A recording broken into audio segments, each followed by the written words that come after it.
Her footsteps succeeded down the hallway, gradually becoming more and more muffled until he could no longer hear them anymore. He shot up, eyes tracing the room for any means of escape. The room didn't even have a window. What kind of bedroom is this, he thought. He frantically inspected the room. Could I pull up some of the floorboards? Maybe force the door open? He dug his fingertips into a break in the floor, but for how abused it looked, the board held firm. He shot over to the closet and threw open the doors.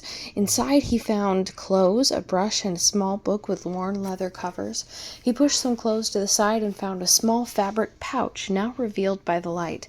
A small torn piece of cloth was in there, a piece of his favorite robe.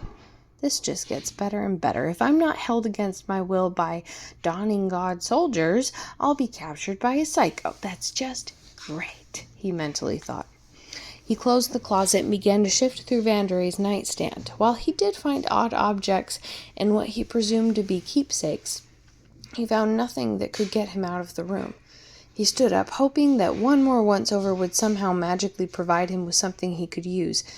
His body shut down, and his eyes fell closed just before Sandhu's silhouette crumpled to the ground, slumped against the wall. He saw color. Swirls, flurries of hues, eddies of tints. They curved against one another, in turn influencing one another's colors. They began to be corralled by energy, forced to conform into shapes as they separated and formed edges. Vandere was kneeling over him. She had concern in her eyes. He tried to sit up properly, but his limbs felt stiff, uncooperative as he tried to shift his body weight. No, you don't have to move or anything. Just relax. Just stay still, please, she said, uncertainty lurking in the undertones of her speech. What's wrong? What happened? Why are my legs and arms and legs so unresponsive? He asked. Well, that part's easy. Your body is still working off the herb I gave you, but the actual thing is, well, you were shaking. When I got here, you had sweat all over your face. You were trembling. Your lips were mumbling something. Sandhu reached a stiff arm to his face and placed his fingers on his forehead. They came away wet. His whole body felt tired. His mind felt stretched. All this stress was probably getting to him. She held him up, set him on the bed, but she didn't have to prop him up as his body was still having trouble with responding. She stood, eyes still intently fixated on him. She excused herself for a moment, and brought back a small cloth and a washing basin filled with water. She set the basin down beside him and began to lightly dab his brow. The cold water felt euphoric on his hot skin. Does that feel nice? Yes, it does. He tried to close his hand into a fist, straining with the effort. One of his fingers twitched. Don't push yourself too hard, my love. It's going to take some time for your body to work it out of your system. Just relax and focus on your breathing for now. Normally it's out of the system by now, but your body must have more trouble with it. It dawned on him. Wait, have you used this on other people before? She laughed. Oh, all the time, honey. Even myself, when I have trouble calming down, sleep can be just the worst sometimes, you know? Why? Well, sometimes it's better for some to just take a nap. Makes things easier, that's all. Easier for what?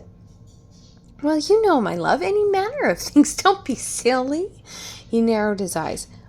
What were you doing when you had to run errands? What did you do? I was just cleaning up. Yes, that's it. You don't have to trouble yourself with it right now. I didn't even use the herb. Well, I used it on you, but that doesn't count. What are you talking about? You drugged me only to lock me in here to do only Bonsmodis knows what. You're lying. I know you are. Tell me the truth. What were these errands? Don't you call me a liar, she screamed at him. The cloth was torn in her hands. You don't need to know. Vandere, what were you doing? Fine, if you must know. There were some people that were getting a little too curious about what happened at the gallows. I just made sure they weren't a problem. You don't understand. You let everyone just piss on you, and all the while you remain kind and good-natured. That's why I love you. But it's not fair for them to treat you that way. All of them treat you like utter crap, so I reminded them how immensely meaningless they all are when compared to you. I should gouge the eyes out of anyone who so much as looks at you with ill intent." He was stunned. Vandere's form breathed hard as she tried to recover from saying so much in so little time. "How many?" he said grimly. "Well, counting them 5. No, wait. It might have been 6. Yeah, I think it was 6. You killed 6 people.